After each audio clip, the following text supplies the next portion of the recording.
Det er The Slow Life, der er her. Super hyggeligt. Rigtig mange fine små haver og fine små huse. Og ja, man kan følge med i, hvad der foregår.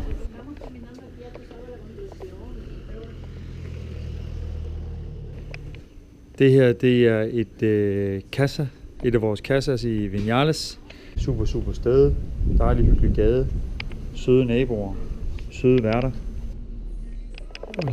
Hola. Henrik. Altså hvis det andet var det grønne værelse, så ved jeg ikke, hvad vi skal kalde det her.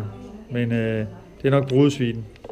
Og her er køkkenet, hvor man jo hvor de laver morgenmad til en, og de også meget gerne laver aftensmad, hvis man har lyst til det. Frokost. Som man kan se her, så er der mulighed for at låne en cykel og komme lidt rundt.